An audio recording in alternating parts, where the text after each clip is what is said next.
Dando continuidade à história da cidade, né, de Itaboraí, vamos lá para a nossa segunda parte. Vamos continuar aí, nós estávamos falando do recôncavo da Guanabara, nós falamos na última aula, né, e falamos como esse recôncavo da Guanabara começa a ser habitado, né, começa a ser visitado tanto por portugueses, como também depois pelos piratas. Aí a gente tem guerra, né? Viu? Olha aqui, a gente tem uma guerra, né? Que é a Confederação dos Tamoios. E aí essa guerra tem a expulsão dos franceses, os índios são mortos ou outros vão ser presos e vão ser colocados dentro dos aldeamentos para serem catequizados pelos padres jesuítas. Então agora a gente vai ver um pouquinho como foi esse processo aí, né, de colonização, de habitação, de desenvolvimento, né, e do desenvolvimento aí dos povoamentos na região do Macacu, tá? Povoamentos na região do Macacu. Por que eu quero que você preste atenção? Olha aqui, deixa eu vir aqui rapidinho antes de a gente ler aquele slide para você entender, tá? Aqui eu tenho o mar, tá? Aqui eu tenho o mar. Aqui eu tenho a região entrando, uma região de entrância, um braço de mar, que seria a Baía da Guanabara, tá? Baía Guanabara. Desculpa, aí essa é a minha Baía Guanabara, tá bom? Essa região aqui em volta da Baía, né, toda essa terra que vai ter em volta dessa baía, toda essa terra aqui em volta, deixa eu até botar uma outra cor. Eu vou chamar essa terra de recôncavo,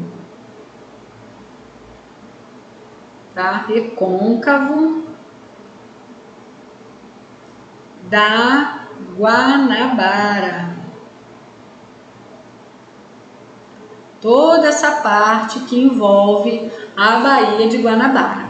Dentro desse recôncavo, eu vou botar em azul agora de novo, porque eu vou falar de água. Eu vou ter vários rios que vêm do interior, né, que vêm lá das regiões de serra, do interior, e que vão desembocando nessa baía, né, que vão desembocando nessa baía.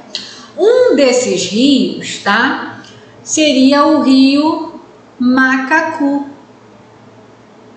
Tá acompanhando comigo o raciocínio? Eu tenho o mar, eu tenho a Baía de Guanabara, eu tenho o recôncavo da Guanabara, que é essa região em volta da Baía de Guanabara, e eu tenho os rios que vão desembocando dentro da baía. Tá tranquilo? Um desses rios que vão desembocar lá dentro da Baía de Guanabara, eu chamo de rio Macacu. E essa região, tá, em volta desse rio, vou botar em verdinho para poder ficar destacada, essa região aqui em volta desse rio é chamada de Sertão do Macacu, tá? Do Macacu, ou seja, são as terras que vão rodeando esse rio chamado Rio Macacu, um rio que banha ali, que desemboca ali, lá no recôncavo da Guanabara. Tranquilo? Olá, pessoal! Interrompendo a sua aula só um minutinho para te dar um super recado, tá? Nós estamos lançando uma novidade, que é o nosso combo, contendo questões comentadas em PDF de História e Geografia de Itaboraí, Estatuto dos Servidores de Itaboraí e Lei Orgânica de Itaboraí, gente. Esses materiais, separadamente, você vai pagar R$ 28,00. Aí para ter aí as questões comentadas.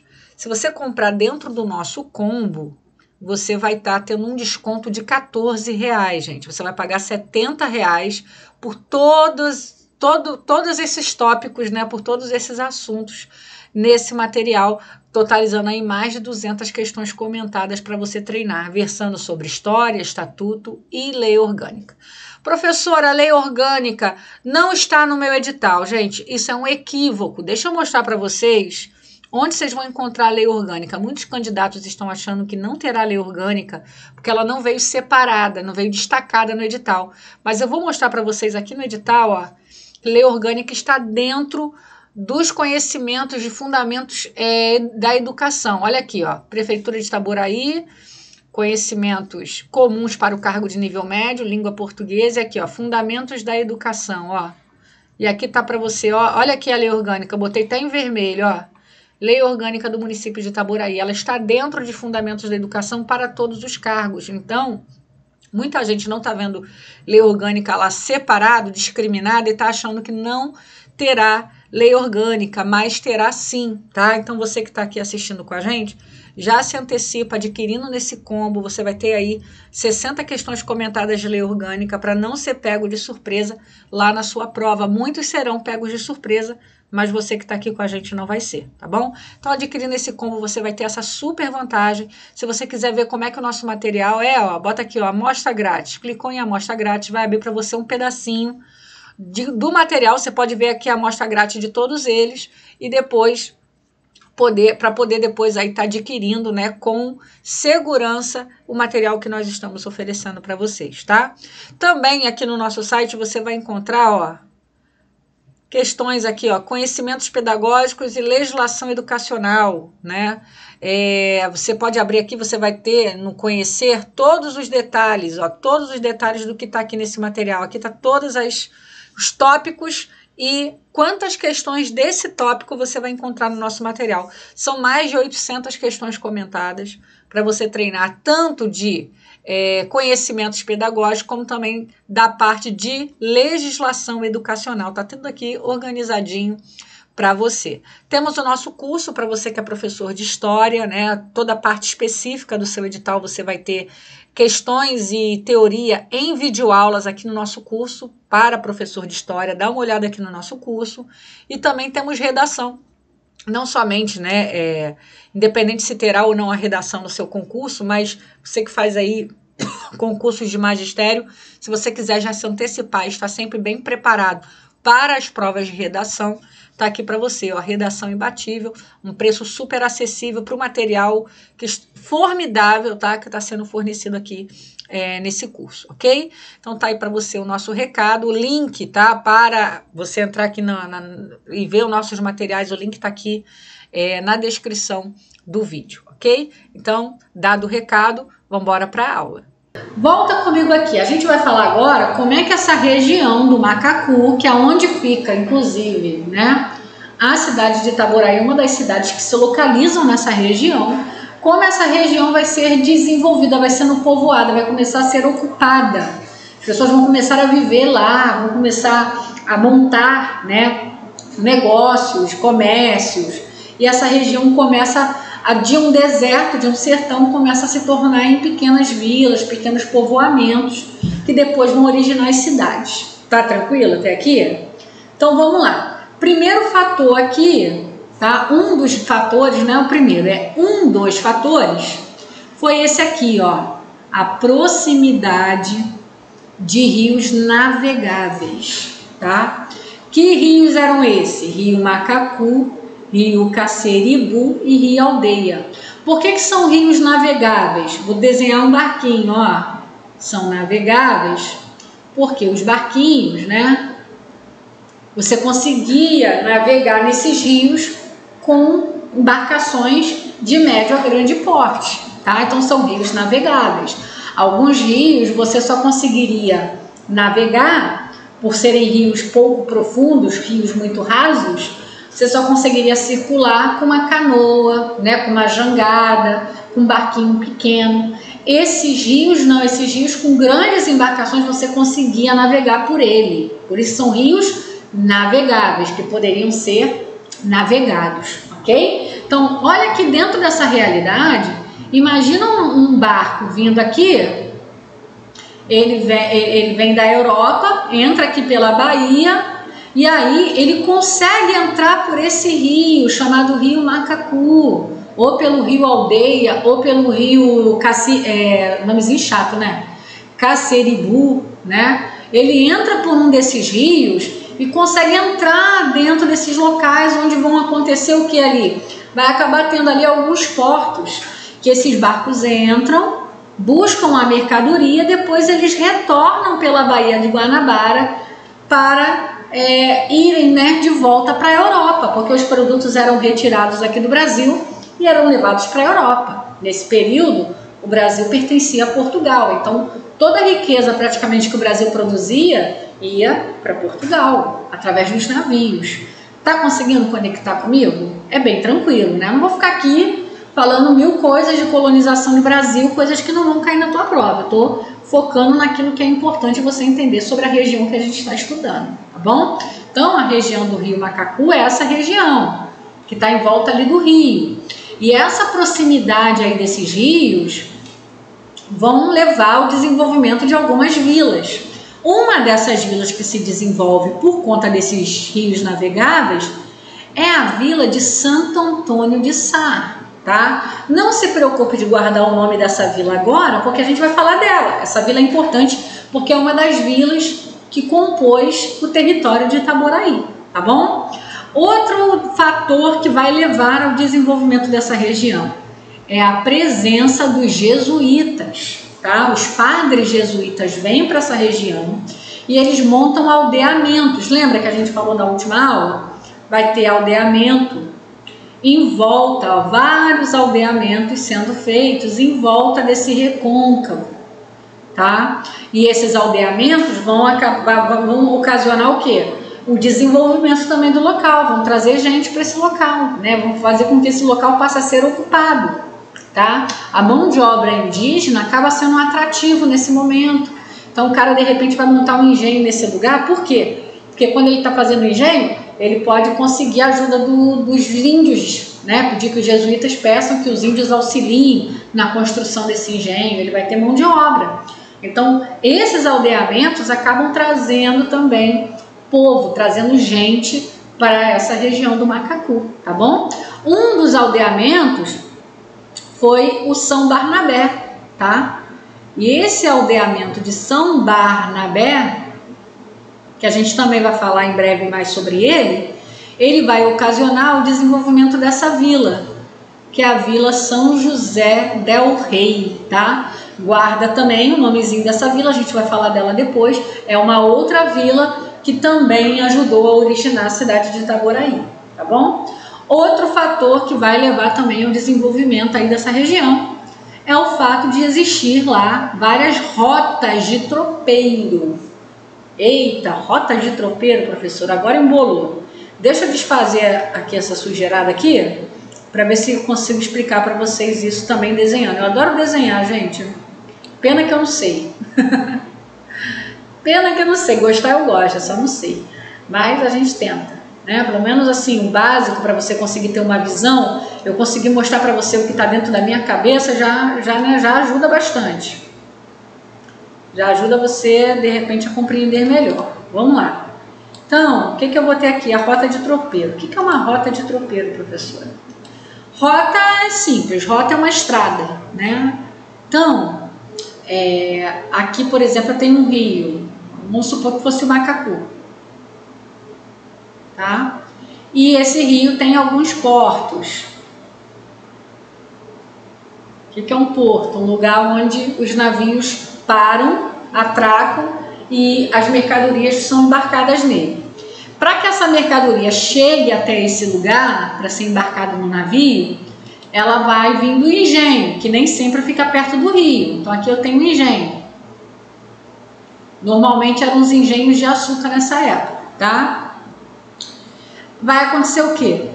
Eu vou ter uma estrada e essa estrada é onde vai passar a mercadoria. Como é que essa mercadoria vai chegar? Vai chegar nas mulas, nos cavalos, né? Usando a força animal.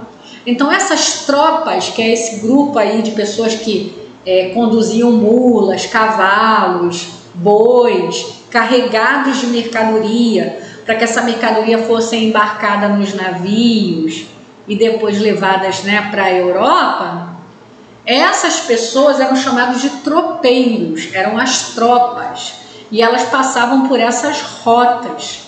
O que vai acontecer perto desses rios, né? Várias rotas vão sendo criadas, várias pequenas estradas. E quando tem estrada, você tem um trânsito de pessoas, o que vai acontecer? A região perto dessa estrada começa a se desenvolver também.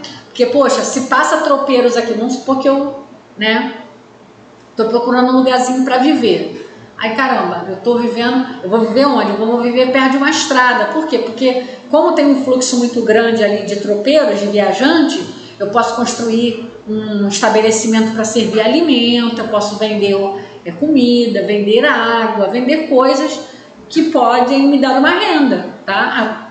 Que auxiliam o viajante e auxiliam a minha renda. Então isso traz desenvolvimento, tá bom? Essas rotas de tropeiro vão desenvolver uma região ali, no sertão ali, na região do Macabu, que vai ser depois a vila de São João do Itaboraí, que foi de todas a vila que de fato, né, deu o nome e virou a sede do município de Itaboraí, que iria ser criada aí no decorrer do século XIX, tá bom? Então, o que eu quero que você guarde nesse momento? Quero que você guarde o seguinte: essa região, né, vou apagar isso tudo agora, gente, eu sou assim, faço e desfaço. Essa região, tá, vai se desenvolver por causa de 3 fatores, e eu quero que você guarde esses 3 fatores para a tua prova. Primeiro, rios navegáveis. Segundo, presença dos jesuítas, que no caso é os aldeamentos, tá? E terceiro, o fato de ter ali muitas rotas de tropeiro, tá? Então esses 3 fatores vão levar essa região a se desenvolver. Olha o que eu coloquei aqui como uma observação para a gente. Vamos lá, vamos ler. A região começou a ser ocupada ainda no final do século XVI. Século XVI é o século lá do 1500 e pontinho, né? 1500 e lá vai fumaça. Século XVI começa no 1501, tá? Termina em 1600. Então, nesse século XVI eu já começo a ter ali, ainda em 1500 e pouco, eu começo a ter ocupação nesse lugar. Em 1627 já temos a presença de diversos engenhos e a construção de uma capela erguida por João Pereira da Silva na fazenda do Igá. Uma das fazendas lá da região, o João Pereira da Silva constrói lá uma capelinha, né? E toda vez construiu uma capelinha porque ali havia já a habitação de um grupo considerável de pessoas que precisavam de um espaço para fazer ali os seus cultos, tá? Lembrando aí, a gente foi colonizado por portugueses. Portugueses historicamente sempre foram extremamente religiosos e católicos, tá bom? Tranquilo? Aqui tá tranquilo, não tá? Vamos fazer uma ligação, né, para poder não perder isso de vista. Vamos lá. Formação da cidade de Itaboraí. O município de Itaboraí nasce no século XIX. Século XIX, gente, é 1801 até 1900. Esse período é o que eu chamo de século XIX, tá bom? Com a junção de 3 importantes vilas. Então, o que vai ser o município de Itaboraí? Vai ser a união das vilas. Ó, Vila de Santo Antônio de Sá, que foi a maior delas, tá? A segunda formação do Rio de Janeiro no recôncavo da Guanabara. Então, ali no recôncavo da Guanabara, os portugueses vão inaugurar a cidade do Rio de Janeiro, né? A cidade do Rio de Janeiro, com o nome lá de São Sebastião, e vão inaugurar em seguida Santo Antônio de Sá, a Vila de Santo Antônio de Sá. Então, ela foi a segunda vila, né, desse recôncavo aí da Guanabara, e foi muito importante, muito forte. Dela saíram vários municípios aí dessa região, inclusive depois, né, a parte dela que restou se integrou a São João de Itaboraí, formando o município de Itaboraí. Eu vou falar tudo isso, gente, mais em detalhes nas próximas aulas, tá bom? Temos a vila de São João do Itaboraí, que era uma parada de tropeiros, depois se tornou o maior produtor açucareiro da região e foi o principal entreposto comercial ligando o norte fluminense à capital da província, justamente por causa desse fluxo. A gente vai explicar isso melhor quando falar da vila com mais calma, tá bom? E tem a vila de São José del Rei, que é conhecida, né, como São Barnabé ou Itambi.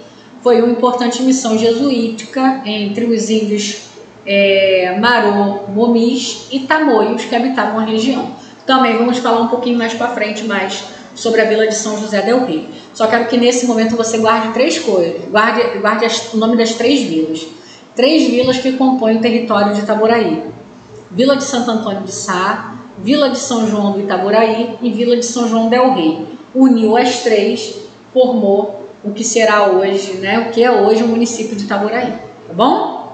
Ó, tá aqui para você no mapa da cidade de Itaboraí, né, um mapa mais recente. A gente tem aqui a própria Itaboraí, que aqui seria a vila do próprio São João de Itaboraí, seria a sede dela. Temos aqui, ó, Itambi, que seria a antiga vila. Aqui teria surgido tanto a Santo Antônio de Sá, como também teria surgido aí nessa região o aldeamento, né, de São Barnabé e a vila de São José del Rei. Então, bem assim o mapa, né, para você dar uma olhada aí com os distritos de Itaboraí.